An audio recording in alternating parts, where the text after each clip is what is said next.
Em nome da Associação Brasileira de Direito Financeiro, a BDS, que representa a International Fiscal Association aqui no Brasil, eu gostaria de dar as boas-vindas para vocês e agradecer a participação de todos. Além do agradecimento especial aos nossos palestrantes de hoje, a doutora Bruna Ferrari, o doutor Adler Martinez, o doutor Jusko Lujenga e o doutor Rodrigo Brunelli Machado. É uma grande alegria poder compartilhar com vocês a discussão desse tema que é tão importante para todos nós e tão atual, que é o ESG. No evento de hoje, nós vamos abordar esse tema sob os seus aspectos tributários, que são, de fato, uma parte integrante cada vez mais presente do ESG como um todo. Mas antes disso, vale só alguns comentários rápidos. Alguns de vocês talvez não conheçam o que significa ESG e a história dele. Isso, na verdade, ESG é uma sigla que significa Environment, Social and Governance, em inglês, ou seja, meio ambiente, social e governança em português. A sigla em si foi criada em 2004, mas ela representa um conceito muito mais antigo. O ESG representa, hoje em dia, uma proposta de responsabilidade social para a atividade empresarial. Ou seja, uma proposta no sentido que as empresas devem fazer o que é certo e não só exclusivamente focar no lucro dos acionistas. Essa discussão, na verdade, ela é muito mais antiga. Ela começou com um livro editado na década de 50 com o norte-americano economista Howard Bowen, que refletiu sobre a importância das corporações que estavam se desenvolvendo no desenvolvimento social das cidades. Infelizmente, esse avanço no sentido de responsabilidade social sofreu um grande retrocesso com um artigo de um prêmio Nobel de Economia, o professor Milton Friedman, da Escola de Chicago, que publicou no New York Times um artigo em que ele dizia que a única responsabilidade das empresas era gerar mais lucro para os seus acionistas. Esse artigo gerou um impacto enorme na época e, por conta disso, essa questão de responsabilidade social foi colocada de lado durante muitos anos. Depois nós tivemos algumas novas tentativas de resgatar o assunto, até que, no Fórum Econômico Mundial, na década de 70, começou a se desenvolver o que se chamou de stakeholder capitalism. E alguns avanços também na área ambiental foram feitos, como a Rio 92 e o Protocolo de Kyoto em 97. Agora, um impacto maior, na minha visão, que foi exatamente onde foi cunhada a expressão ESG, foi uma iniciativa do secretário-geral da ONU, Kofi Annan, em 2004, quando ele convidou 50 das maiores instituições financeiras do mundo inteiro para integrar valores e propostas ligadas ao meio ambiente, área social e governança dentro da atividade do mercado financeiro. Essa iniciativa acabou sendo consolidada num trabalho chamado Who Care Wins, que significa aquele que se importa vence, e que, nesse trabalho, foi pela primeira vez cunhada essa expressão ESG. Isso, na verdade, tomou um grande impacto ao redor do mundo, especialmente com a adoção dos Objetivos de Desenvolvimento Sustentáveis da ONU em 2015, e agora a ESG passou a assumir uma posição de destaque no mundo empresarial. Só como exemplo, a gente teve um caderno de prática ESG lançado recentemente pelo Valor Econômico, e só na primeira página do Valor de hoje nós temos 2 notícias de primeira página que tocam exatamente no assunto ESG. Então, essa questão ESG não se restringe a somente aspectos regulatórios ou corporativos, mas ele também tem esse aspecto tributário, porque a função tributária perpassa por todas as atividades da empresa. Então, nós temos tanto a questão tributária relativa ao meio ambiente, nós temos a questão tributária relativa à atividade social, com isenções tributárias para a filantropia, e temos também uma área que está cada vez mais se desenvolvendo, e nós vamos ter, inclusive, uma apresentação excepcional do representante do Grupo Shell na Holanda, que fez exatamente na área de compliance um relatório pioneiro sobre as questões tributárias dentro da proposta ESG da empresa, focando na transparência dos atributos tributários da empresa. Então, nesse sentido, esse compliance fiscal está cada vez mais em desenvolvimento, está tomando uma iniciativa muito mais forte na Europa, e essa onda certamente vai chegar aqui no Brasil, e esses Tax Transparency Reports, eu tenho certeza, vão se tornar praticamente um padrão. E por isso mesmo eu gostaria de iniciar a nossa conversa hoje com a apresentação do Dr. Adler, que inclusive participa da ESG, líder área da ESG na Pricewaterhouse, que acabou de lançar um relatório precisamente sobre tax e ESG. O Dr. Adler, um segundo, por favor, eu estou com a voz um pouco afetada hoje. Ele é sócio e líder de TaxG na PwC Brasil, atuante na área de consultoria tributária, formada em Direito e Ciências Contábeis pela Universidade Federal do Paraná, é mestre em Administração de Empresas pela Universidade de Manchester, Inglaterra. Então, dou as boas-vindas a todos os nossos panelistas de hoje e passo a palavra ao Dr. Adler Martins. Muito boa tarde a todos. Dr. Carlos, agradeço primeiramente a oportunidade, agradeço também à BDF o convite, e é um prazer estar aqui nessa mesa, nesse painel, conversando com colegas que tanto admiro, num tema tão interessante, tão relevante e que coloca num patamar relevante a área tributária no endereçamento dessa agenda ESG que a gente vem vendo e tendo tanto interesse por parte das empresas, por parte dos profissionais da área do direito também, e a gente percebe o papel muito relevante que a área tributária e tributos podem ter na agenda ESG. E a ideia aqui da minha parte, da minha contribuição, é trazer um pouquinho dos incentivos fiscais focados na transição energética, na eficientização energética, mais do ponto de vista internacional. Então, separei aqui, e a minha ideia é compartilhar alguns incentivos que países, especialmente Europa, Estados Unidos, Canadá, Índia, já possuem para acelerar essa transição energética que tanto a gente precisa e tanto a gente fala. Iniciando, então, aqui, especialmente após o Acordo de Paris, né, diversos governos, países fizeram, ao redor do globo, né, fizeram seus compromissos para a redução de emissão de gás de efeito estufa. E se comprometeram através de metas também, fizeram suas metas de descarbonização com o objetivo de combater os efeitos global. Lembrando, né, que uma das metas, das principais metas do Acordo de Paris é reduzir as emissões de gás de efeito estufa e limitar o aquecimento médio da temperatura global em 2 graus Celsius. E com isso, né, comparado a níveis pré-industriais. E com isso é necessário, naturalmente, uma política fiscal de incentivos para que as empresas e as organizações e os próprios países consigam atingir essas metas de descarbonização. Muito rapidamente, mas só para deixar um pouco mais claro, né, geralmente a gente fala em metas de descarbonização, a gente está falando aqui de net zero, né, que é aquela que não envolve a adição de novas emissões de gás carbônico ao ar, né? Ela requer a eliminação indireta das emissões indiretas que são geradas por toda a cadeia produtiva, né? Desde fornecedores até clientes. Então, ela é mais abrangente. E a neutralidade de carbono ela é atingida quando a quantidade de emissões de gases de efeito estufa é balanceada com formas de absorção de CO2.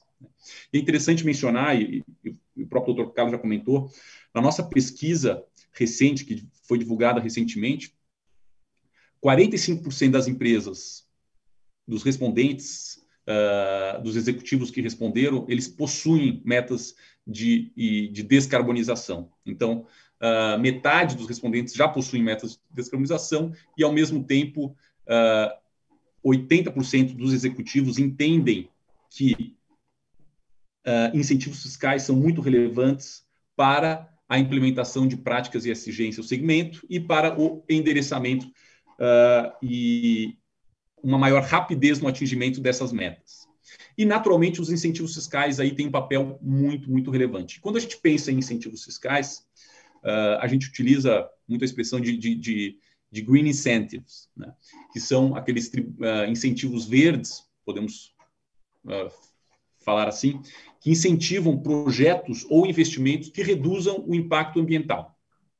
Aqui o nosso foco vai ser analisar os incentivos fiscais, que são os green incentives. Há outros tipos de incentivos, né, a essa agenda. A gente pode citar aqui financiamentos, a gente pode citar o próprio mercado de crédito de carbono, mas o nosso foco aqui serão os green incentives que existem em alguns países.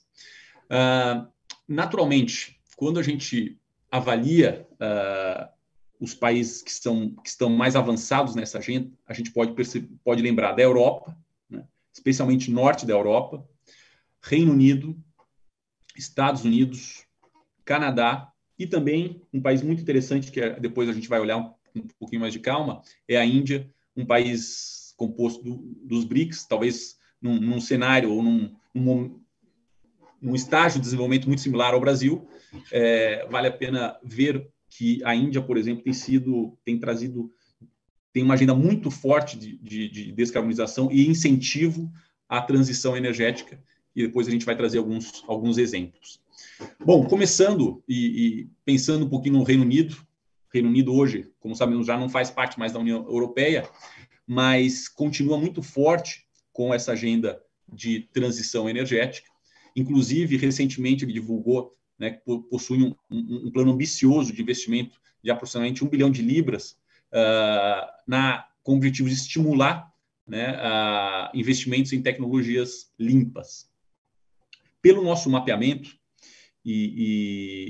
existem hoje, atualmente, por volta de 10 incentivos de green incentives no Reino Unido, e aí muito focados em P&D, né, essencialmente em P&D, com o objetivo de eficientização energética. E aí podemos citar alguns, né, alguns exemplos. Naturalmente, não vamos esgotar todos, mas alguns exemplos para fins didáticos. Existe um crédito muito interessante de imposto de renda, um crédito sobre P&D, em que basicamente há uma maximização, né, de 13% das despesas de P&D elegíveis, a empresa consegue abater do seu imposto de renda.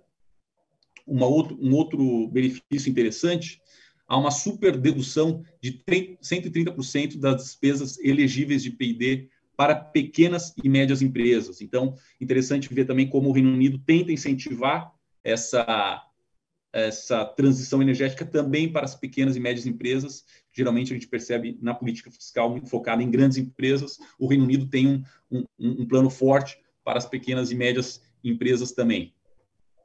Um aspecto interessante, a gente percebe no Reino Unido um foco muito grande em veículos elétricos também, e há um incentivo de redução de até 75% do custo de implementação de recargas elétricas, ou seja, as empresas sendo incentivadas a implementarem pontos de recarga elétrica e, com isso, terem uma subvenção direta de 75%, limitado a 350 libras por ponto de recarga. Então, interessante que, para viabilizar essa transição energética, a gente sabe que a parte de infraestrutura dos veículos elétricos é fundamental. A gente não vai conseguir ampliar a utilização de veículos elétricos sem uma adequada infraestrutura. E o Reino Unido tem esse objetivo muito forte também de criar toda uma estrutura, uma infraestrutura para os veículos elétricos.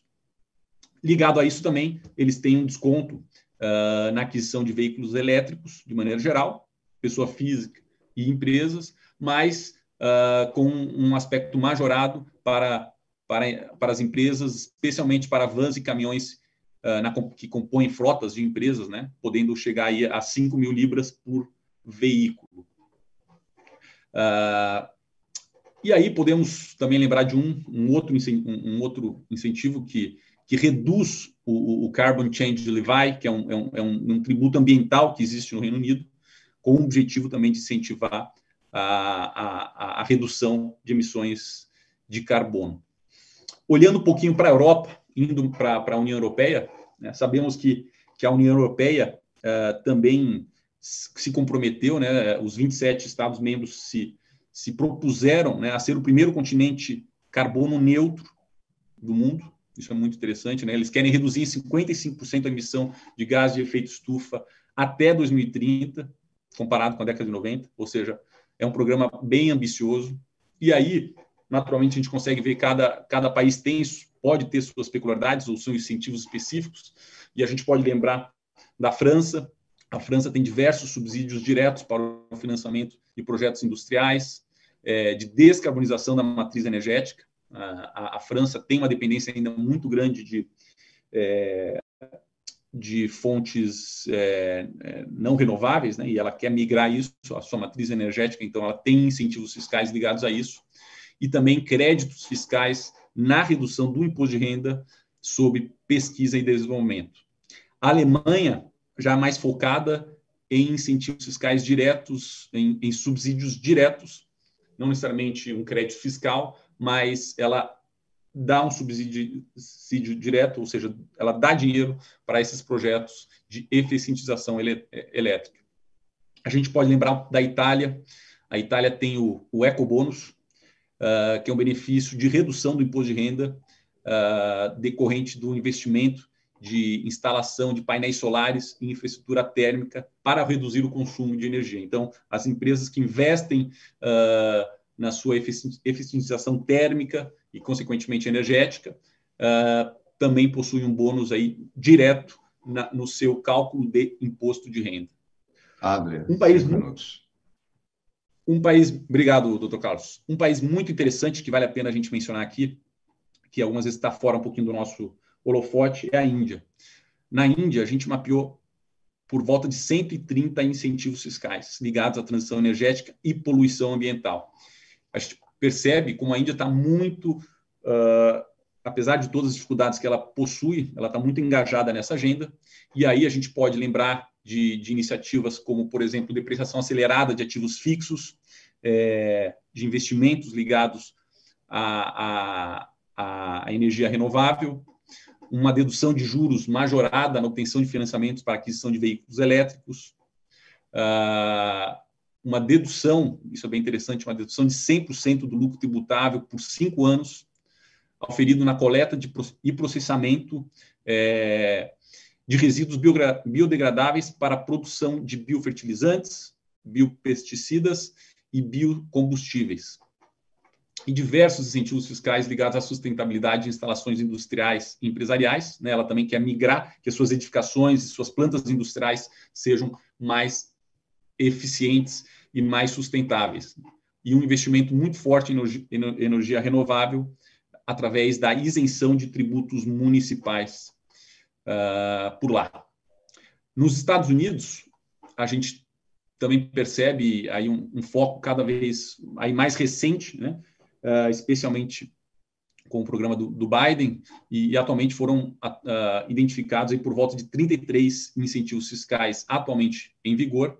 Os Estados Unidos têm um plano ambicioso também de atingir ser net zero até 2050, e até 2035, né, todo o setor de energia dos Estados Unidos quer ser livre de carbono, e toda a economia até 2050. Eles possuem o chamado Production Tax Credit, PTC, que é um crédito que reduz o imposto de renda a pagar das empresas, levando em consideração a geração de energia de fontes renováveis, né? É um cálculo conforme quilowatt-hora. Possuem também um Investment Tax Credit, o ITC, que é um crédito fiscal dado para o investimento, ou seja, CAPEX das empresas, na geração de energia elétrica de fontes renováveis, calculado aí conforme alguns critérios de porcentagem e elegibilidade do projeto apresentado. Um outro incentivo já de 2017, trazido pelo Tax Cuts and Jobs Act, o TCJA, que é uma depreciação fiscal acelerada para investimentos em eficientização energética e depreciação. E a despesa dedutível para fins de imposto de renda, ela é dobrada no primeiro ano. E também um investimento muito forte, de incentivo muito forte na aquisição de painéis solares, isso não só para empresas, mas para as pessoas físicas, para o consumidor final através de um incentivo de R$ 1.000 por placa solar. Então, é interessante a gente perceber, né, como os Estados Unidos e Europa, Índia, aqui lembro também de Singapura. Singapura tem também projetos muito interessantes de incentivar. E aí a gente pode perceber como, e novamente, né, reforçando a mensagem de que essas metas ambiciosas que possuímos de descarbonização, governos e é importante ter uma política fiscal de incentivo para que as empresas consigam atingir, sociedades e pessoas possam atingir essas metas de maneira mais rápida e de maneira mais concreta. Dr. Carlos, essa é a minha primeira parte. Fico à disposição depois para o debate e as nossas perguntas e respostas. Muito obrigado, Adler. Realmente, você conseguiu coletar um universo de incentivos fiscais pelo mundo todo, que é realmente impressionante, que só me deixa mais, digamos, ansioso para que esse nível de profundidade e esse escopo amplo de incentivos passe também para o Brasil, especialmente na área municipal, que eu acho que é onde ainda existe bastante a ser feito. Dito isso, com o grande panorama que o Adler pôde nos dar no universo planetário, digamos assim, em termos de incentivos, a gente gostaria agora de passar para o professor Rodrigo Brunelli Machado, que vai fazer uma comparação, agora trazendo para o nosso ambiente brasileiro e dando um panorama sobre quais são os principais incentivos que nós já temos aqui no Brasil. Vocês já podem imaginar a diferença entre o que a gente viu no universo internacional e no universo nacional. O professor Rodrigo é sócio de Lioa Canto Rezende Guerra Advogados, ele é professor do INSPER e do ITC de Leiden, tem LLM em Direito Tributário Internacional pela Universidade de Leiden, na Holanda, terra do nosso querido Joost. Então, dito isso, passo a palavra para o Rodrigo para dar esse panorama nacional dos incentivos. Muito obrigado, Rodrigo. A palavra é sua.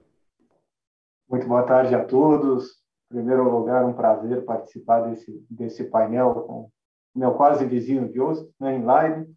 Eu cumprimento com pessoas tão queridas, amigos de muita data. E é uma honra, um privilégio participar desse congresso que já se tornou uma referência e um dos eventos mais importantes do direito tributário brasileiro. Eu agradeço o convite, cumprimento a BDF na pessoa do seu presidente Heleno Taveira Torres e o comitê organizador na pessoa do nosso maestro Carlos Adolfo, aqui, que com maestria organizou esse nosso painel. E o Carlos Adolfo já levantou um ponto interessante. Ouvindo o Adler, eu senti uma ponta de inveja, que eu acho que a gente tem bastante a percorrer no quesito de incentivos fiscais para a atividade de energia, né? Entrando um pouco no assunto específico da energia, nós sofremos um paradoxo. A energia, por um lado, ela é essencial, é evidente, né? A energia elétrica é essencial à vida, é essencial à atividade econômica. E, por outro lado, ela tem um impacto, né? Estamos num evento de ESG, ela tem um impacto enorme, a depender da fonte que é utilizada para produzir essa energia. Então, existem dois princípios que colidem, né? De um lado, a necessidade de se produzir energia em quantidade suficiente e a preços acessíveis, e, de outro, o impacto que a produção de energia, no mais das vezes, gera, né? Então, aqui eu tomei a liberdade de fazer uma pequena apresentação só para mostrar alguns gráficos e tangibilizar do que a gente está falando. Vou colocar aqui uma tela. Vocês já veem a minha tela? Sim, está no ar. Sim? Muito obrigado. A primeira tela que eu gostaria de mostrar, senhoras e senhores, é essa tela. A fonte é da empresa de pesquisas energéticas do Brasil, que mostra uma curiosidade, né? O consumo, a utilização percentual de energias renováveis no Brasil em relação ao mundo, né? Então, do que a gente está falando? O que é fonte renovável? Fonte renovável, objetivamente, é aquela que não se exaure na geração de energia, ou não se exaure de maneira significativa. Quando a gente traz para o conceito de ESG, aí o conceito de fonte renovável ele toma uma outra conotação. Ela também tem que ser aquela que gera um impacto aceitável, um impacto ambiental, um impacto social, né? Então, são conceitos que diferentes a depender de como se interpreta. Quando a gente examina o Brasil, a gente vê que o Brasil tem um percentual de fontes renováveis muito, muito superior à média mundial, em especial pela utilização da energia hidráulica, né, que é muito significativa no Brasil e responde por 65% da matriz elétrica brasileira. Quando nós vamos ao mundo, e aqui eu diria que grande responsável desse percentual são os países desenvolvidos, a gente nota um percentual muito inferior de fontes renováveis em relação a fontes não renováveis. Isso até curiosamente explica muito do momento geopolítico que nós vivemos e da pressão que nós estamos vivendo, notadamente na Europa.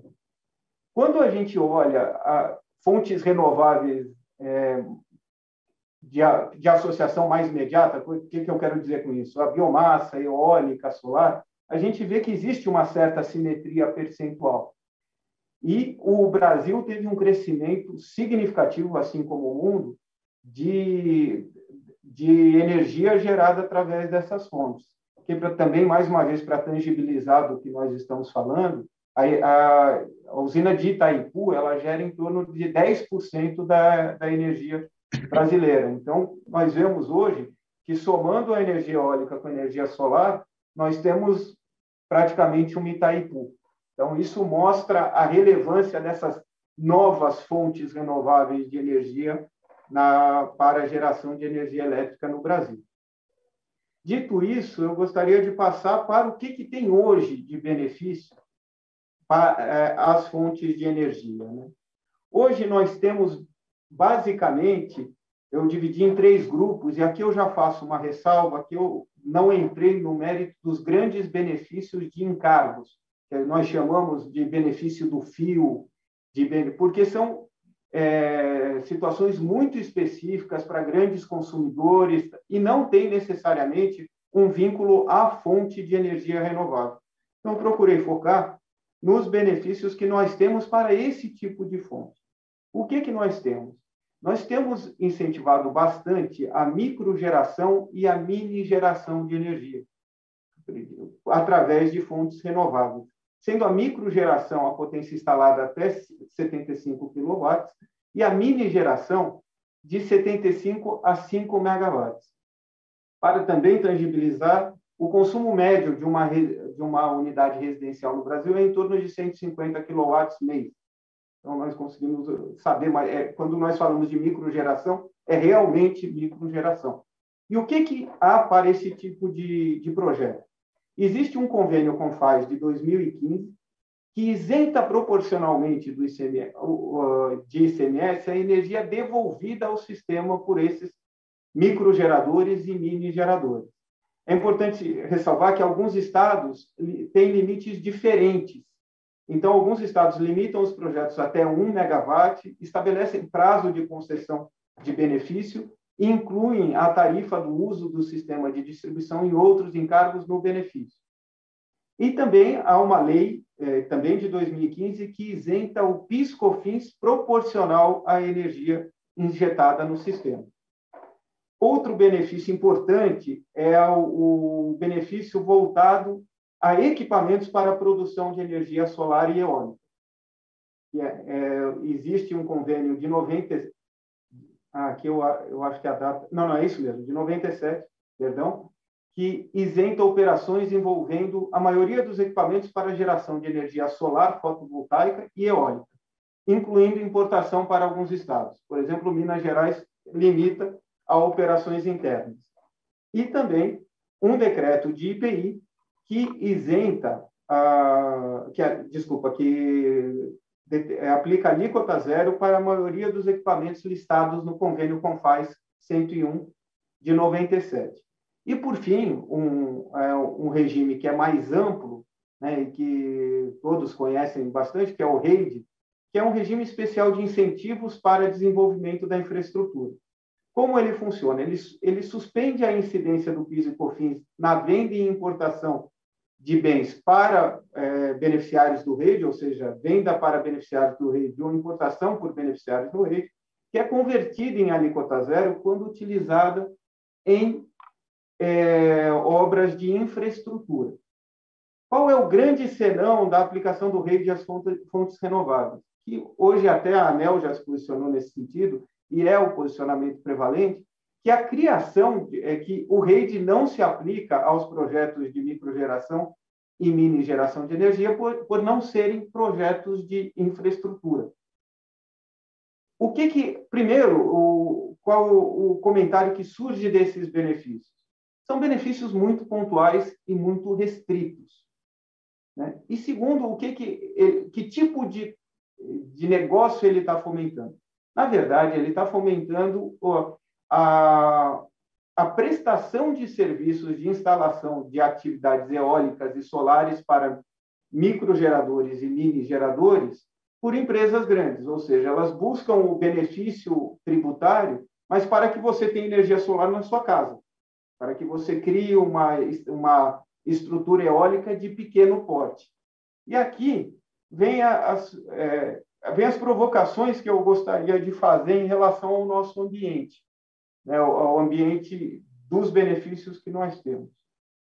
De um lado, será que não seria o caso, e ainda mais após a exposição do Adler, isso me deixou ainda mais convencido, de nós ampliarmos os benefícios, independentemente do tamanho do projeto? Nós não deveríamos nos orientar pela fonte e não pelo tamanho? Independente de manter benefícios para microgeração e mini geração, não devemos fomentar a utilização de fontes renováveis, de fontes de baixo impacto ambiental? 5 minutos, Rodrigo. Muito obrigado, Carlos. Aqui eu vejo que nós temos um contraponto. De um lado, nós temos o altíssimo potencial arrecadatório da atividade de energia elétrica. Hoje, a atividade de energia elétrica e a atividade de telecomunicação é a principal fonte de tributação dos estados brasileiros. E, de outro lado, nós temos a necessidade de fomentar fontes renováveis de energia. Como compatibilizar esses dois princípios da nossa economia e da nossa atividade comercial? E a segunda provocação, que é um tema que lastreia boa parte dos painéis desse evento, desse congresso, como compatibilizar iniciativas de incentivo fiscal, seja na energia, seja em qualquer atividade econômica que seja interessante incentivar, com as reformas tributárias que estão em discussão no nosso Congresso, que partem de uma referência em que o incentivo deve ser econômico, que não deve haver, que deve se evitar o incentivo fiscal para determinadas atividades, sob pena de tornar o sistema tributário regressivo. Ou seja, quando eu dou um benefício fiscal a determinada atividade, eu estou fazendo com que os mais ricos paguem proporcionalmente menos. Esse é o princípio que circunda tanto os projetos que falam do IBS, quanto os projetos que falam da CBS, que são, no fim do dia, projetos de unificação e simplificação tributária. E aí a minha provocação é a seguinte: será que esses projetos não devem abrir exceções para atividades como fontes renováveis de energia? E por que eu faço essa provocação? Porque são projetos que demandam uma pesquisa gigantesca, um investimento gigantesco, e se eles não forem incentivados, nós vamos afastar empreendedores desse tipo de atividade. Então, essas são as duas provocações que eu gostaria de fazer ao painel. Como compatibilizar necessidade arrecadatória com necessidade de incentivo e as reformas tributárias que estão em discussão com a manutenção de benefícios fiscais e a criação de novos benefícios. Esses eram os pontos, Carlos, que eu gostaria de colocar para o painel. Agradeço muito a oportunidade. Rodrigo, parabéns pela exposição.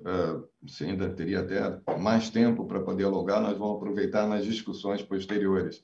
Mas eu não consigo resistir a fazer pelo menos um comentário em relação a esse ponto.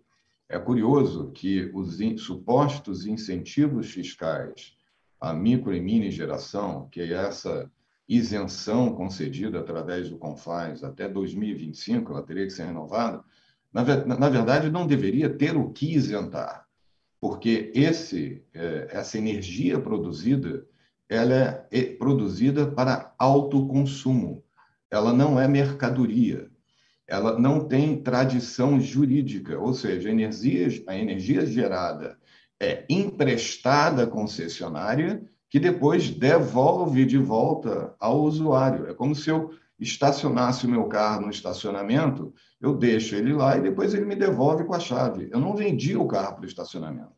Então, consequentemente, se não é mercadoria, não poderia ser tributada. Se não pode ser tributada, não precisa ser isentada. E não tem que ter limite. Então, acho que, na verdade, esse incentivo deveria ser visto mais como um reconhecimento da não incidência sobre essas circunstâncias. Já existem até precedentes jurisprudenciais nesse sentido. Mas, de qualquer forma, isso é só um ponto. Eu acho que o principal foi o que você destacou.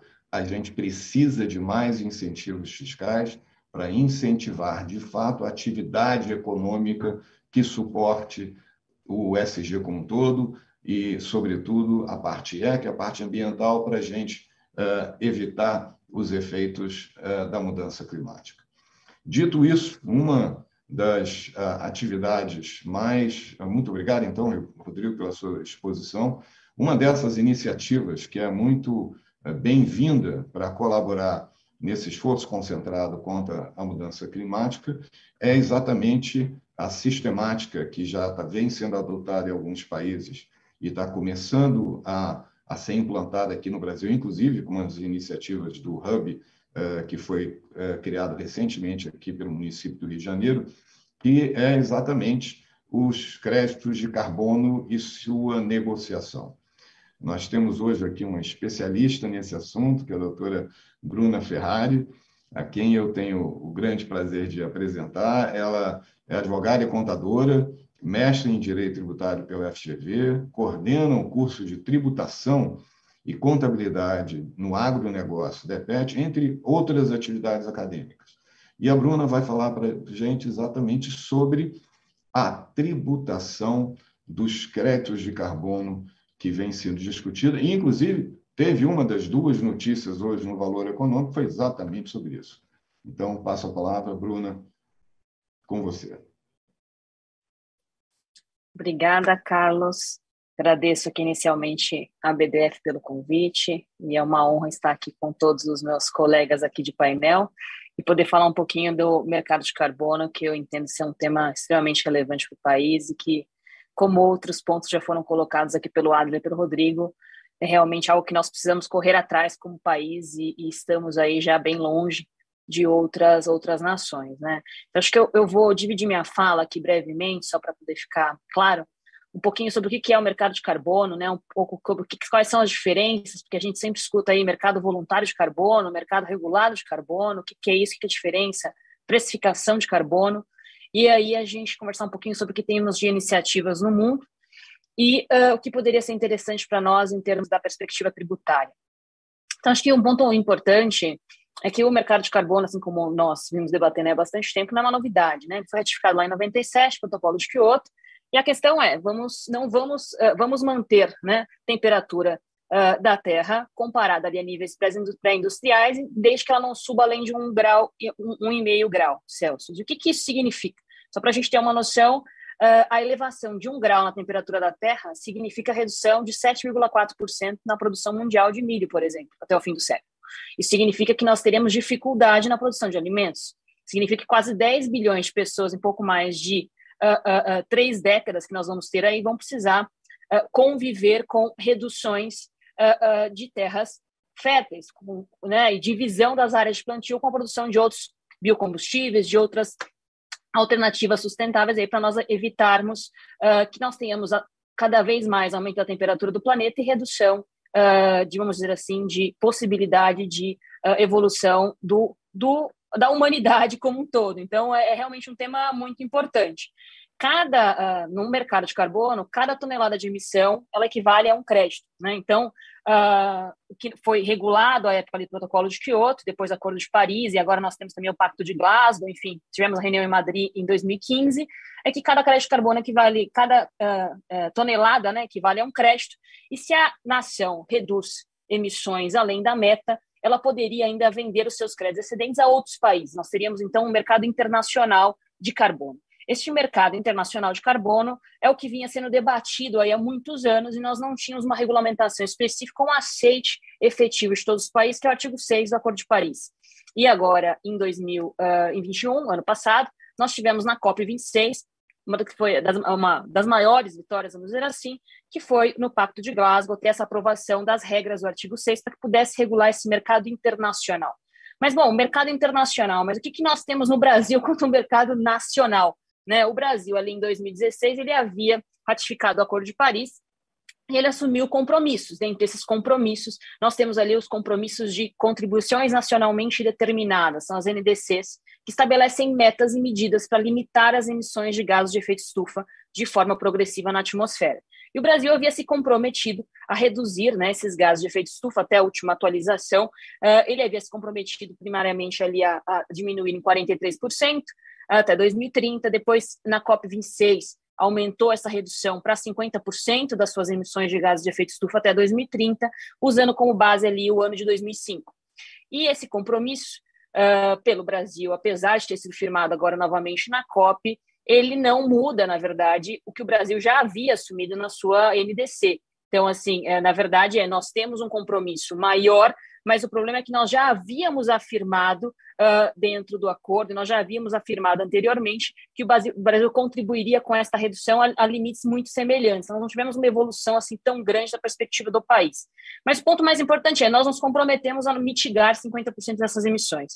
Mas como que nós reduzimos essas emissões ou começamos a fazer emissões neutras, né? E tem tantas discussões aí de net zero e tanto mais. Para alcançar essa meta de redução de emissões de gases de efeito estufa, nós precisamos estabelecer 2 mercados, ou ao mínimo um deles. Mas um deles, que é fundamental, nós não temos ainda no país, que eu acredito ser fundamental, que é o mercado regulado de carbono. Então, nós temos 2 classificações do mercado de carbono. Nós temos o mercado de compensação, que é o Carbon Offset, e nós temos os mercados regulados de crédito ou permissivos de emissões, que são as allowances de carbono.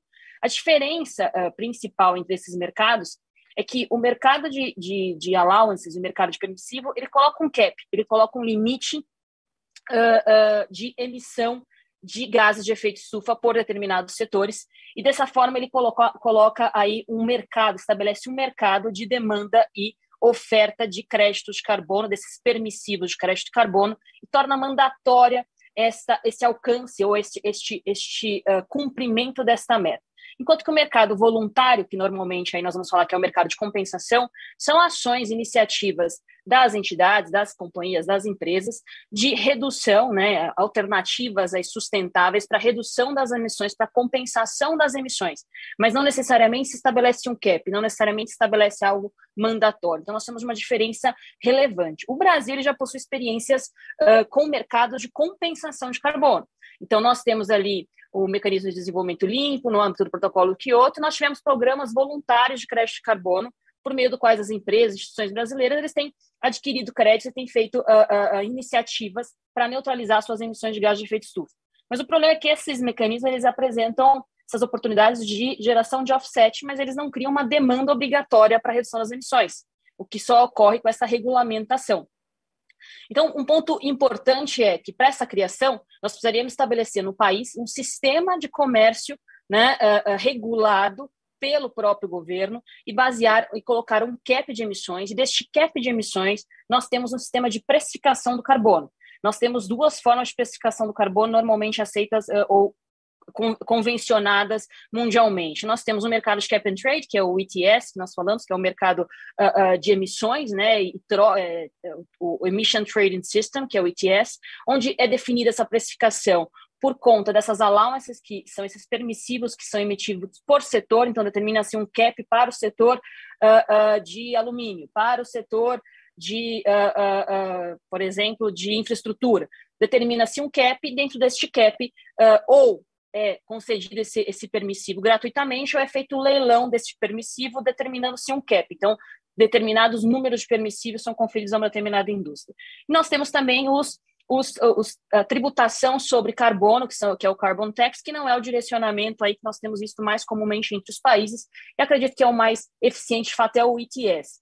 Dentro do nosso país, o que nós temos hoje? Nós temos hoje o projeto de lei que já está na Câmara, que é o 1248, né, que foi onde nós tivemos aí pensado o projeto de lei 528, que antes era do deputado Marcelo Ramos, ele foi pensado a 1248, e hoje nós temos aqui, dentro deste projeto, que é da Carla Zambelli, nós temos hoje a determinação de duas possibilidades dentro do país, se viesse aprovado na Câmara. Nós teríamos uma regulamentação do mercado voluntário, vem que o mercado voluntário ele não cria essa demanda, ele realmente nós já temos diversas iniciativas, não seria somente regular, criar normas para isso, e nós teríamos também a proposta de um mercado regulado, um mercado de permissivos, um mercado de cap and trade. Para este mercado, seria tão somente regulado depois, posteriormente, via decreto, via autorização do executivo, via o estabelecimento do Sistema Brasileiro de Emissões. E dentro desta norma, o que nós tínhamos, potencial norma, vamos dizer assim, o que vinha sendo debatido no Congresso, era provavelmente nós termos uma isenção dos tributos sobre a renda do PiscoFins. Este projeto, da forma como estava inicialmente, foi já alterado, e hoje já há previsão ali não de uma isenção para fins da negociação destes permissivos e na negociação no mercado de carbono. O que nós temos hoje é a previsão de que nós teríamos uma tributação exclusiva na fonte 15%, como nós vemos que foi a discussão em torno do CESBio, né, em torno dos créditos ali de descarbonização do mercado de combustível. Lembrando que na parte da iniciativa do RenovaBio e dos CBIOS, que a gente já teve aí a negociação, e temos a norma hoje já implementada em negociação no Brasil, não é um mercado de cap and trade. O que nós tínhamos lá é um comércio de emissões entre agentes regulados, os distribuidores de combustível, né, em que eles têm que adquirir certificados de descarbonização, né, de agentes não regulados, produtores de biocombustível. Então, não é um mercado de cap and trade onde nós teríamos aí o governo emitindo esses permissivos que seriam leiloados ou seriam distribuídos até um determinado amount. E por que a gente cria, neste mercado de cap and trade, a gente cria uma demanda e o incentivo tributário é tão importante? Porque quando nós temos um mercado de cap and trade, vai ser estabelecido um determinado limite para que as companhias possam emitir gases de efeito estufa. Se a companhia não realiza ações, e por isso que também normalmente é importante ou interessante ter os dois mercados, tanto o voluntário quanto o regulado, porque no regulado estabelece um limite, estabelece uma demanda obrigatória, estabelece uma determinada até uma alçada onde se pode chegar, porém, se a companhia tiver, ou as instituições, organizações, realizarem medidas para reduzir essas emissões de gás de efeito estufa, provavelmente ela não terá que usar todos os permissivos. Ou então, esses permissivos, ao longo do tempo, conforme eles forem sendo reduzidos, porque é uma progressividade, estabelece um determinado limite, ele vai sendo reduzido ao longo do tempo para poder se alcançar a meta. Então, só se alcança a meta se se determina um limite, e se esse limite vai sendo cumprido e vai sendo obrigatoriamente mandatado pelo país. Então, no mercado regulado, tendo este limite, se a companhia supera esse limite, ela é obrigada a comprar novos permissivos, ela é obrigada a ter essa negociação no mercado secundário desses títulos. Isso geraria tributação, porque nós estaríamos falando, num segundo momento, de ativos financeiros e toda a tributação vinculada a esses ativos. Então, acho que e aí, para que você possa reduzir essas emissões, você poderia ter um mercado voluntário em que você reduziria suas emissões automaticamente, você estaria dentro do seu cap naturalmente, você não teria que comprar permissivos adicionais. Então, acho que o ponto mais importante nós temos esta questão posta no mundo. Se nós formos analisar as grandes experiências que nós temos hoje o mercado europeu, né, de cap and trading, que nós temos ali diversas jurisdições, nós vamos ter o mercado do México, nós vamos ter o mercado dos Estados Unidos, nós vamos ter ali a Califórnia, não os Estados Unidos como um todo, nós vamos ter a China como exemplos de países, jurisdições e até regiões que já colocaram mercados de cap and trade e têm negociado. E o que nós temos? temos hoje uma discussão muito grande, como esses ativos vão ser classificados contabilmente, sendo que nós temos aí uma discussão entre ativos intangíveis e depois ativos financeiros.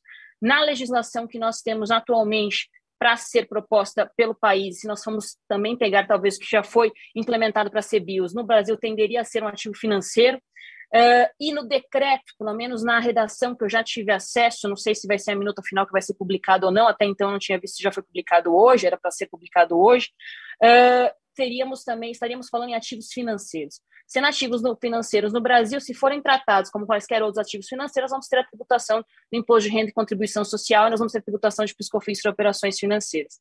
Então, um ponto importante é como que nós incentivamos, porque nós estamos falando de uma nova receita, nós estamos falando de um ativo ambiental, nós estamos falando de algo que não existia anteriormente, e o incentivo aqui tributário, para evitar, a tributação ela pode tanto distorcer favoravelmente incentivando, ou ela pode desfavorecer, porque ela desincentiva determinado tipo de mercado. Então, eu acho que é importante nós pegarmos a experiência, por exemplo, os Estados Unidos tem ali uma seção 45 do regulamento do imposto de renda, que é possível você ter crédito pelo crédito de carbono que você capturar. Então, você tem uma precificação, por exemplo, até $50 por tonelada de desconto que você tem no imposto pela recuperação de crédito de carbono. Nós tínhamos e temos discussões para aumentar até para $175, tem bastante discussões aí até com o governo do Biden também, e nós temos outras discussões de diversos outros países. Então, eu acho que o ponto principal é como o Brasil, em termos de política fiscal, quer ou não incentivar estes mercados. É necessário, primeiro, estabelecermos esse mercado regulado, e não só um mercado voluntário, senão nós não vamos alcançar a meta, provavelmente. Além disso tudo, como o Brasil, como política, quer incentivar. Porque a renda que pode ser gerada, se nós pegarmos, inclusive, um estudo da OCDE, nós vamos ter ali uma análise, por exemplo, que se nós se tivéssemos aí $50 por tonelada de CO2 até 2030, né, emitida em todos os países, nós teríamos um potencial aumento de 1% do PIB em mais de 20 países. Uma parte desse percentual desse PIB seria gerado também para o Brasil. Nós queremos incentivar que essa receita seja gerada, mas ela também seja tributada, ou gerar essa receita, alcançar metas sustentáveis, alcançar a meta que foi colocada na COP e diversos outros compromissos do Brasil, seria o suficiente. E para isso nós incentivaríamos tributariamente. Se for tributado a 15% exclusivamente na fonte, é um certo incentivo, mas não é o incentivo que poderia ser, tanto que a redação anterior da própria lei que está em discussão na Câmara seria uma não tributação, seria uma isenção destes tributos. Então, Carlos, eu acho que um pouco esta é a visão. Nós temos possibilidade de termos descontos no imposto de renda, temos possibilidade de ter isenções, temos possibilidade de não tributar, temos possibilidade de incentivar para que estes créditos sejam negociados, mas é uma opção também de política do país e como o país quer incentivar o alcance dessas metas. Eu volto aqui para vocês, acho que falei bastante já sobre o mercado de carbono e o que a gente poderia ter, e acho que o ponto principal é ver também o que nós vamos hoje ter também ali, se sair o decreto efetivamente, seria um decreto do executivo, tendo em vista que na Câmara ainda pende ali a discussão sobre o projeto de lei 1248, que seria o principal projeto de lei sobre o tema. Bruna, muitíssimo obrigado. Eu acho que esse aspecto que você tocou é fundamental, ou seja, quais são os mecanismos que nós precisamos estabelecer, inclusive com apoio tributário, para que esse efeito seja alcançado. Todos os relatórios do IPCC que têm sido emitidos são alarmantes. Eu sei que muitas empresas estão fazendo muito nesse sentido, estão estabelecendo metas audaciosas, corajosas, mas o que a gente vê é que a gente precisa de um engajamento muito maior da sociedade. Não só da sociedade empresarial, mas da sociedade individual também. No nível de cada indivíduo que puder colocar um teto solar na sua casa para diminuir a sua conta de energia, que o faça. E que o setor público dê os incentivos fiscais que viabilize e que encoraja esse tipo de atividade. Coleta de água também, esse tipo de coisa. Já existem alguns municípios fazendo isso, graças a Deus, mas são poucos. Eles precisam de publicidade para que os outros possam copiá-los.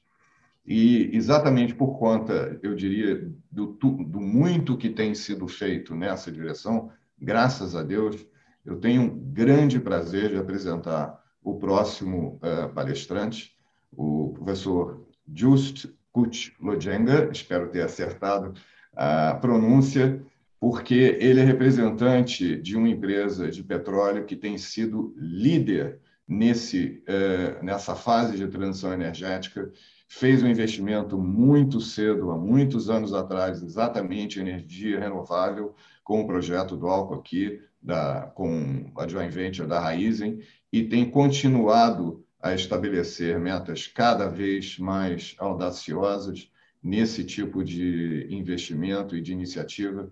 Eu fico muito orgulhoso vendo esse tipo de liderança sendo feita pela Shell, e não só nessa área, mas também na área que hoje ele vai abordar, que é a área do G do ESG. Nós focamos bastante até agora no E e seus efeitos tributários, mas tem o G também, que é compliance, que é governança. E nessa área, uma das questões mais importantes que tem mais evoluído nos anos mais recentes, e ele tem, parece que até alguma novidade super recente sobre isso, é sobre como estabelecer e ser transparente no compliance tributário, na governança tributária, perante o público em geral, incluindo dentro dos relatórios ESG das companhias, também as informações tributárias, que estão sendo chamados de Tax Transparency Report. Então, dito isso, eu gostaria de apresentar o nosso colega Just. Ele estudou Direito na Universidade de Leiden, na Holanda, colega aí do nosso querido Rodrigo. Trabalhou por 8 anos na Ernst Young, se mudou para a Shell em 2005.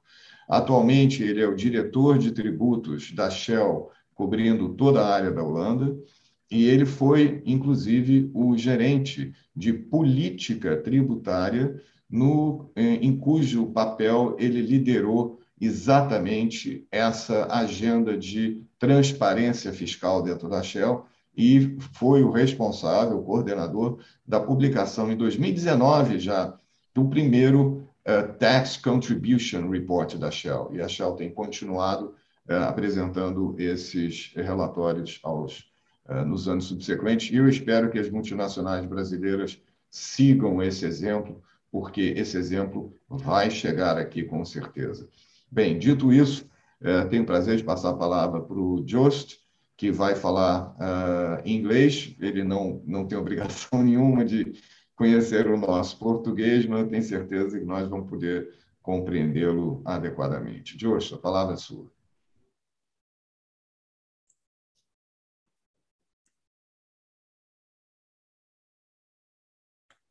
Muito obrigada, espero que estejam me ouvindo. Bem, primeiro,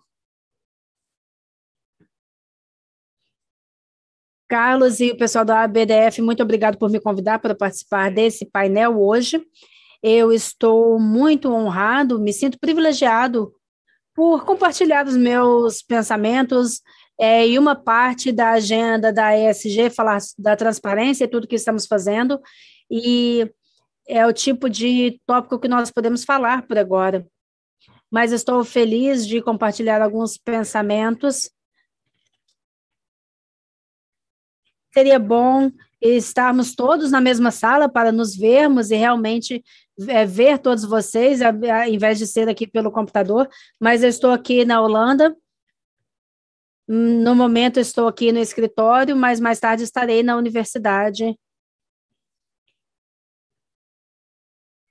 Quando eu estava me preparando para a sessão, eu falei com alguns de vocês e eu vejo quão diferente a sociedade europeia é diferente quando comparamos a países como o Brasil.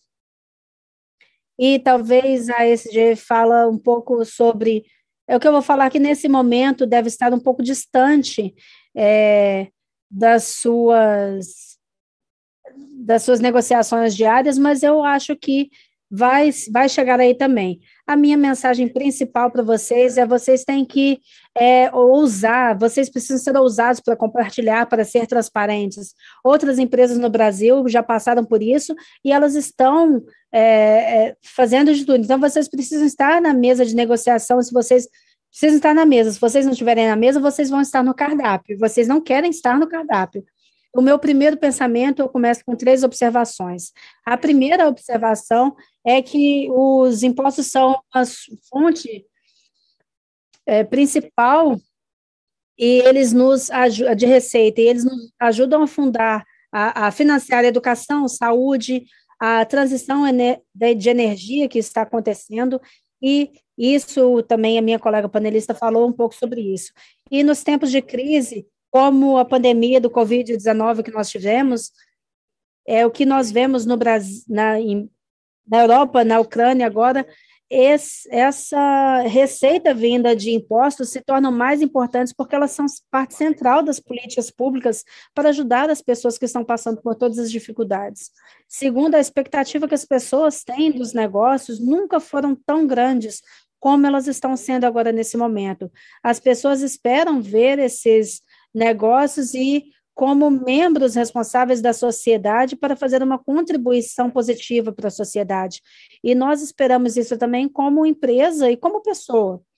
E ter essa responsabilidade, esse comportamento responsável, respeitando os direitos humanos, operar de forma segura e pagar o imposto correto de acordo com o número de pessoas, para que as pessoas possam ser transparentes sobre o que elas estão fazendo.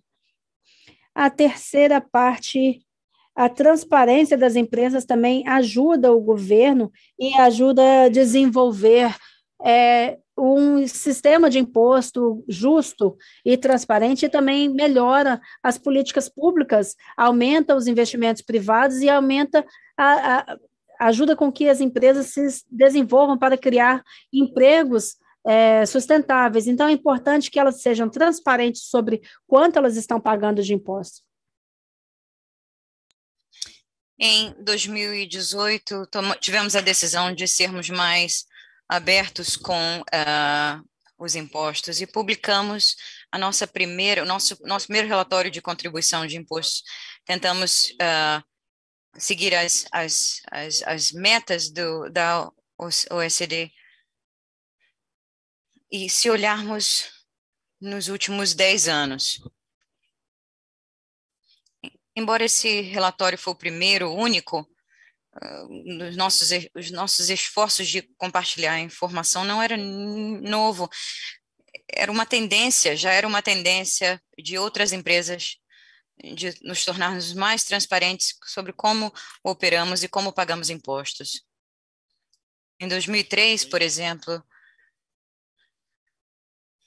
antes de eu entrar para a Shell, se tornou um dos membros fundadores nas iniciativas de transparência na EITI, que requer que membros divulguem suas informações de todo o processo, de produção e como isso beneficia todo o público. Em 2012, tomamos um outro passo à frente quando começamos a publicar o nosso pagamento de impostos e publicamos esse relatório desde então, e especificamente em abril desse ano, onde detalhamos como operamos operação de óleo e gás, por exemplo. Em 2018, unimos forças com a organização B-Team e junto com outras empresas e investidores e ONGs, desenvolvemos princípios de impostos. Então, tivemos uma posição forte quando decidimos publicar em todos os países, não só de corrente principal. E isso significa a importante contribuição que fazemos para a sociedade, para o mundo, pagando nossos impostos. Então, compartilhamos, em 2021, por exemplo, a Shell pagou cerca de 60 bilhões para governos, taxas de renda, de receita e royalties, relacionado a royalties, e coletamos cerca de 40 bilhões de dólares em tributação, em impostos, em nome de governos. Então, declaramos cerca de 40 mil e processamos cerca de 40 mil pagamentos. E explicamos exatamente como funciona, como o sistema de impostos funciona no relatório da contribuição. É muito bom falar disso, mas tenho que ser honesto, não foi um processo fácil. Tivemos que conversar muito antes de publicar os relatórios. Claro que a Shell já aderiu a vários princípios do B-Team, mas há sempre espaço para melhoras. E muitos funcionários tinham preocupações sobre como as pessoas iriam interpretar isso, ou mal interpretar essas informações de impostos. E quanto mais informações liberamos, mais estávamos vulneráveis a mal entendimentos do público, da mídia e de investidores. Porém, sabíamos que havia muito para ser positivo, temos uma boa história, e apesar de todos os questionamentos, estávamos sempre prontos para responder. O nosso primeiro relatório foi publicado em dezembro de 2019, tornando a Shell a primeira multinacional a revelar essas informações de país a país. E assim, divulgamos tudo no nosso website também, shell.com/report, creio. Vocês podem facilmente encontrá-lo. Como esperado, o nosso primeiro relatório recebeu muita atenção. Na verdade, no primeiro dia foi um dos mais visualizados que já publicamos como uma empresa. Publicamos muitos, mas os relatórios de impostos tiveram muita atenção.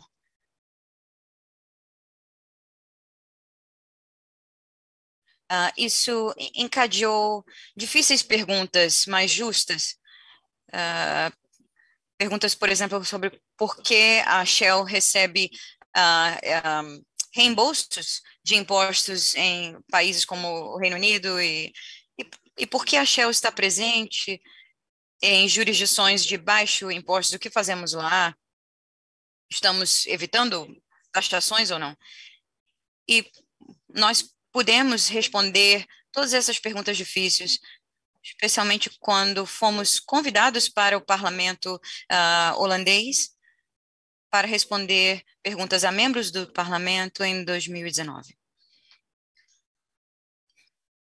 Tem sido estressante, sim, porém, muitas ONGs e criadores de políticas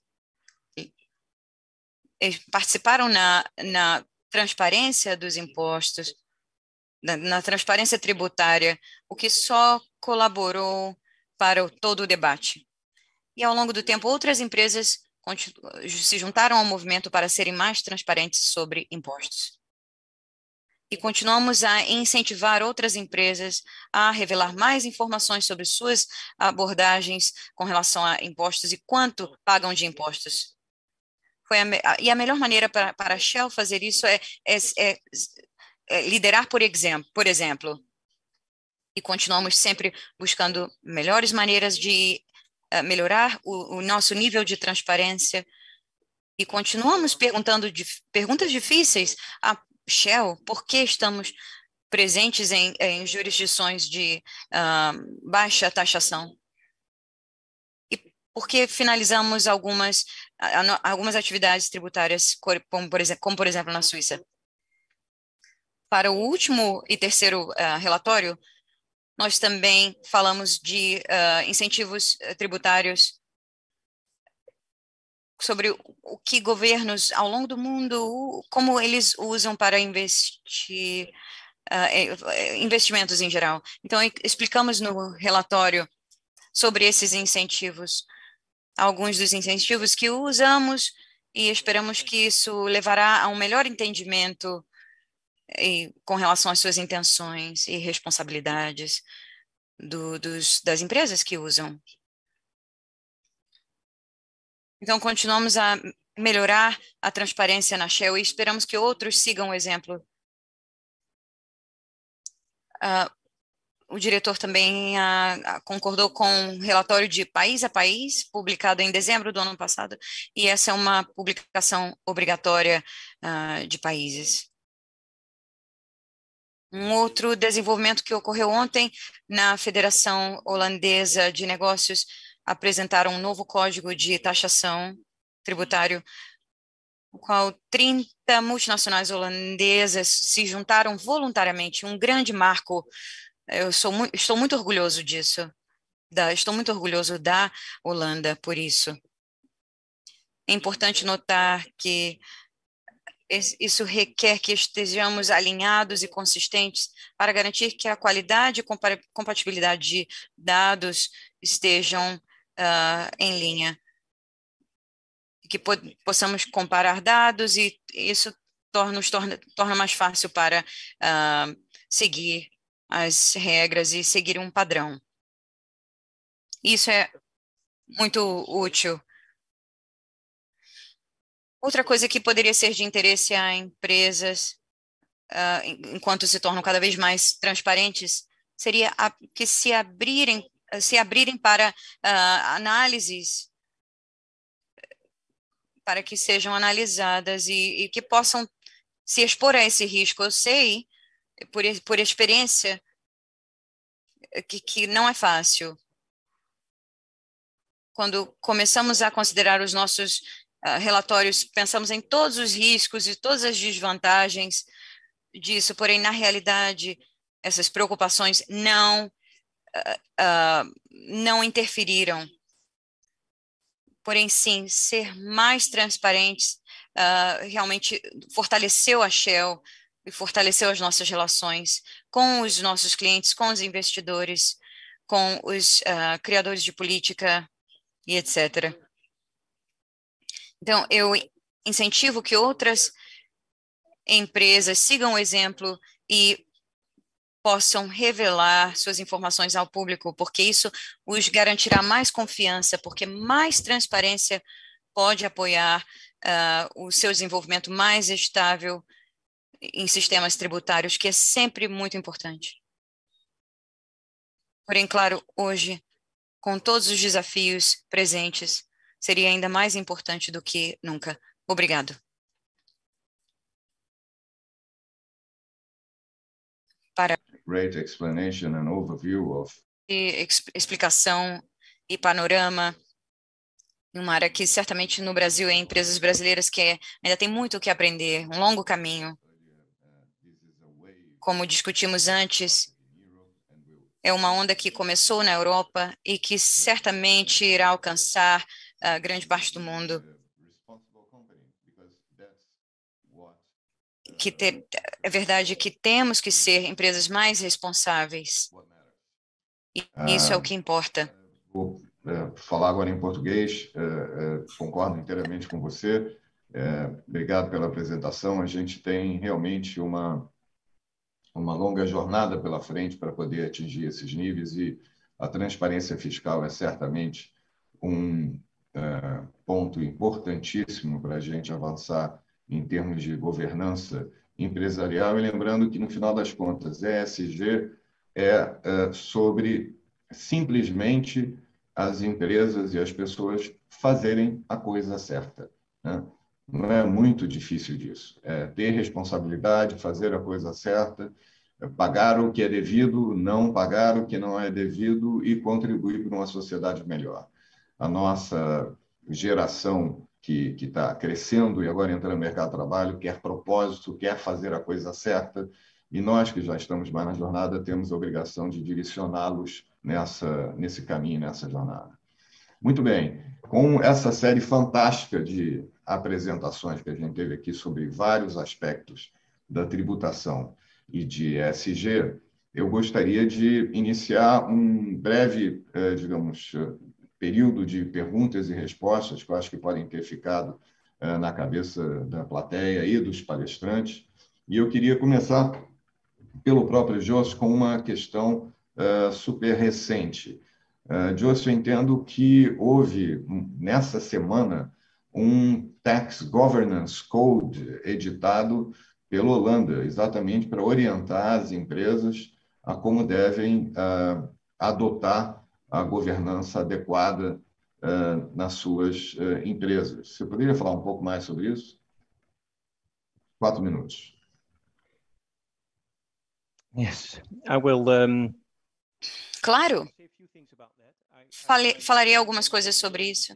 Acho que é algo animador que foi apresentado pelo Ministério de Finanças da Holanda ontem, o VNO, BNO, que é a Federação de Negócios, que é uma combinação que se uniu e desenvolveu esse código de governança tributária, que está alinhado com os princípios gerais que também vimos no que falei antes. E o Tax Governance Code fala sobre coisas como estratégias tributárias e princípios e compliance e governança, mas claro também sobre transparência, sobre o quão transparentes as empresas precisam ser, que precisam compartilhar o que pagam de impostos. Isso foi publicado ontem, e 40 grandes multinacionais na Holanda, então 40 é muito, na verdade, para a Holanda, que se inscreveram, aderiram a esse código,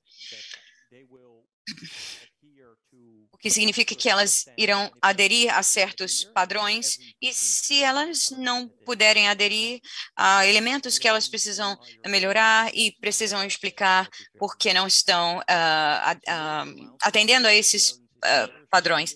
É um grande marco, de verdade, porque é um país onde esse código voluntário foi introduzido pelo negócio, por um determinado negócio. É de verdade um grande marco para o nosso país, que recebeu muita atenção e muitas notícias, e realmente estou muito orgulhoso disso. Claro, pela minha empresa, mas também o que mostra um pouco sobre como o meu país está liderando o caminho. Eu posso estar errado, mas eu entendo que o governo brasileiro está também administrando um projeto sobre como as autoridades interagem com empresas e como trabalham juntos, talvez como desenvolvem códigos similares. Creio que, bom, me parece que é algo que a Shell participa nisso, que me parece um projeto bastante relevante. Se há como a Federação de Negócios, ou a Shell, ou autoridades tributárias na Holanda, se há como apoiarmos ou compartilharmos conhecimento, seria um prazer nosso. Então, o Governance Code, claro que há traduções na internet, mas realmente é algo muito interessante para quem se interessar. Por favor, podem dar uma olhada ou podem olhar na internet, digitar Holanda Governance Code. E sim, é muito importante. Obrigado. Muito obrigado. É uma notícia muito interessante e estamos ansiosos para ver quais são esses padrões e como isso está sendo adotado na União Europeia. Pensamos em algumas perguntas aqui, porém temos algumas perguntas do público também, e gostaria de propor, então, que cada um faça um comentário breve. A primeira pergunta, por exemplo, feita pelo João. Então, nós temos agora perguntas da audiência. O João Crespo de Almeida Ben pergunta o seguinte: no curto prazo, benefícios fiscais tendem a gerar benefícios. No longo prazo, entretanto, benefícios fiscais tendem a gerar perda de produtividade, o que ocorre na indústria brasileira há 40 anos. Não seria a longo prazo um tiro no pé? Eu gostaria que os meus colegas respondessem isso muito brevemente para a gente poder atacar outras perguntas. Bem objetivamente, o que vocês pensam a respeito disso? Começando pela Bruna.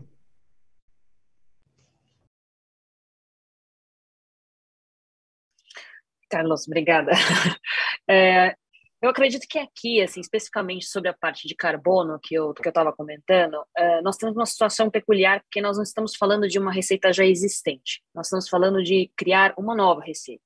Com o mercado regulado de carbono, ou mesmo um trade de credit allowances, né, de permissivos de carbono, por exemplo, no mercado secundário ou como ativos financeiros, nós geraremos uma renda nova ao país.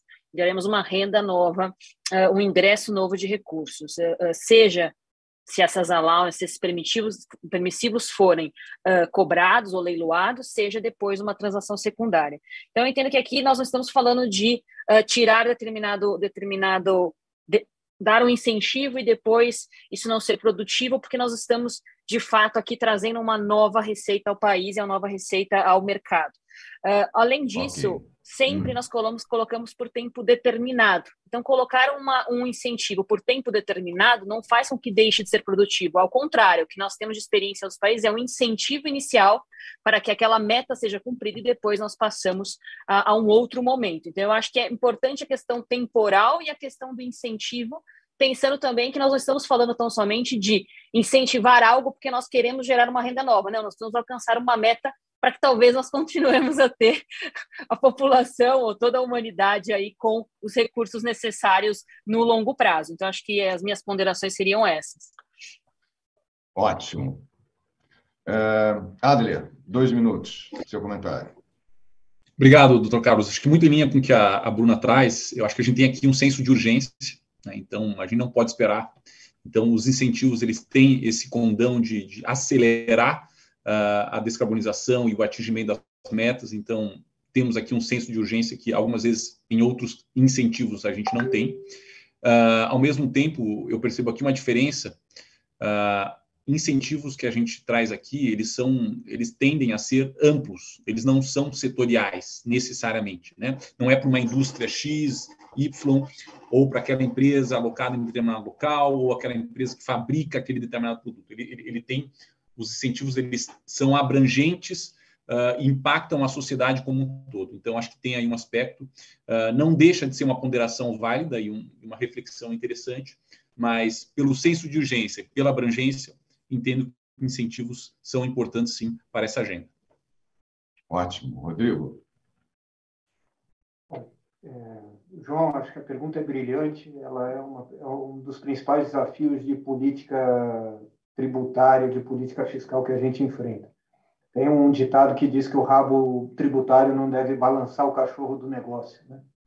E então, qualquer benefício de longo prazo, ele pode causar o efeito que você falou, mas é necessário dar alguns benefícios com prazo determinado, como a Bruna colocou muito bem, senão a gente não motiva, a gente não cria uma norma indutora daquilo que a gente quer gerar. A gente não faz uma pessoa parar de gerar energia nuclear para gerar energia eólica só conceitualmente, só porque vale a pena. Então, nós temos que incentivar essas atividades com prazo razoável para que não vire uma muleta e seja uma alavanca. Obrigado, Rodrigo. Just to make it easier for you, the question was basically, if we give tax incentives... Para facilitar, a pergunta foi, se nós dermos esses incentivos, não seria essencial, seria negativo para a indústria local, porque não seríamos tão competitivos quanto outros países. Você pode responder em 2 minutos? Yeah. Just, sorry. Yes, I heard. Okay. I think that Bem, eu acho que o incentivo fiscal ele pode realmente... Bem, eu acho que é uma pergunta relativa. Nós precisamos de incentivos fiscais porque, primeiro, nós precisamos, cada indústria precisa andar sozinha, mas ele pode ajudar em áreas que precisam ser desenvolvidas e podem ajudar a fazer com que as coisas sejam possíveis. Eu acho que eu vou responder mais de forma geral, que a isenção fiscal deveria ser clara e disponível para todos os participantes do mercado. Então, não apenas para ter, enquanto formos transparentes sobre os incentivos que existem,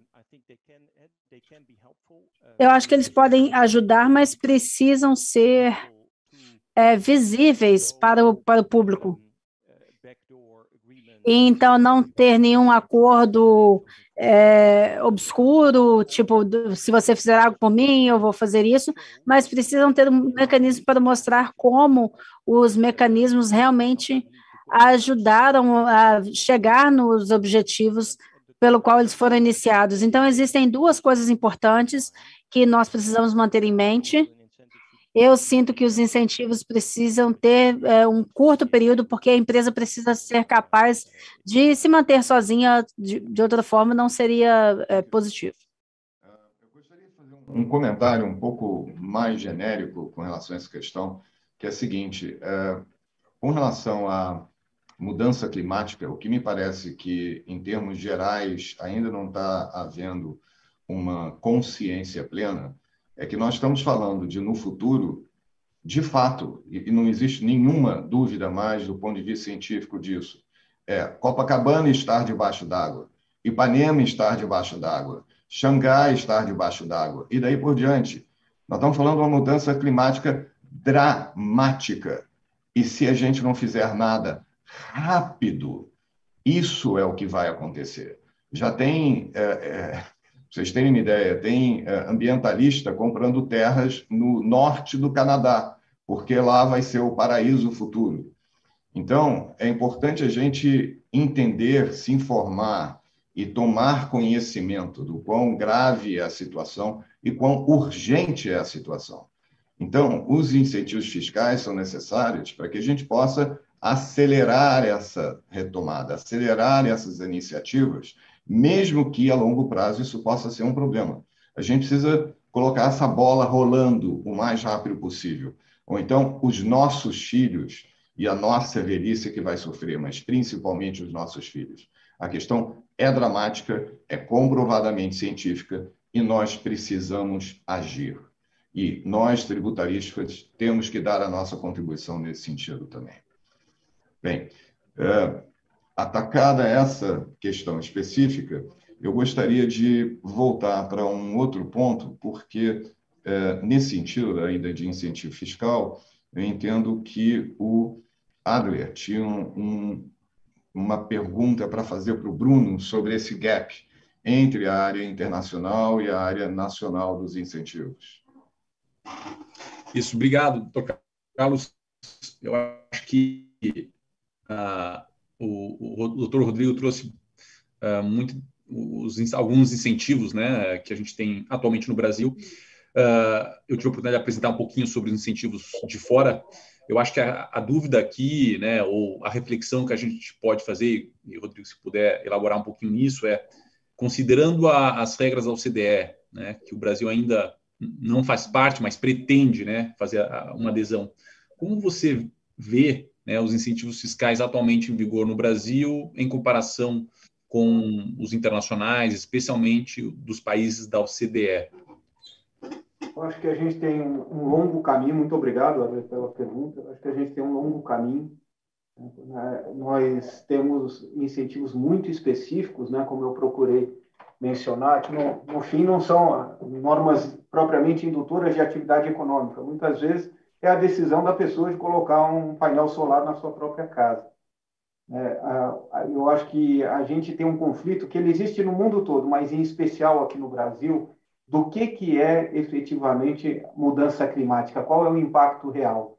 Existe uma percepção por parte significativa da nossa sociedade de que é uma lenda, né, que esses efeitos que o Carlos comentou nunca vão acontecer, ou vão acontecer daqui a 300 anos, ou vai surgir algum milagre científico que vai postergar esses impactos.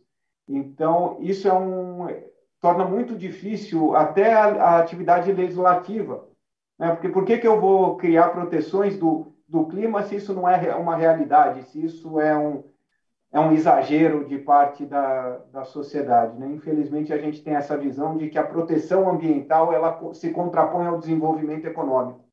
E esse duelo acaba nos atrasando demais na atividade de legislativa. Essa é a minha leitura. Muito bem. Caros colegas, a gente está realmente chegando no fim do tempo da nossa apresentação. Eu só queria responder uma última pergunta que a gente teve, na verdade, para a Bruna, muito rapidamente, Bruna. A pergunta foi: o decreto do Executivo será tributado o crédito de carbono? É isso que ele está dizendo? Você tem alguma informação a respeito?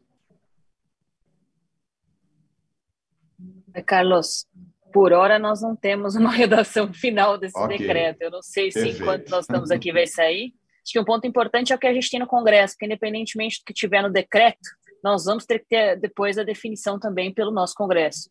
Então, assim, o que nós temos hoje no projeto de lei, o 248, que é a relatora a deputada Carla Zambelli, nós temos ali uma previsão de tributação na fonte de imposto de renda exclusiva a 15% e não tributação pelo PIS e COFINS. Então, é isso que nós temos hoje mais claro, porque nós temos a redação. Tá ótimo. Ok. Gente, muitíssimo obrigado. Jost, Bruna, Adler, Rodrigo, vocês foram fantásticos, contribuíram muito para o debate. Espero que esse debate se prolongue nas próximas oportunidades com relação à tributação e ESG. E agradeço também a audiência por contribuir com as perguntas e com a sua atenção. Um abraço a todos e obrigado à BDF por essa oportunidade. Tchau, tchau. Obrigado. Tchau.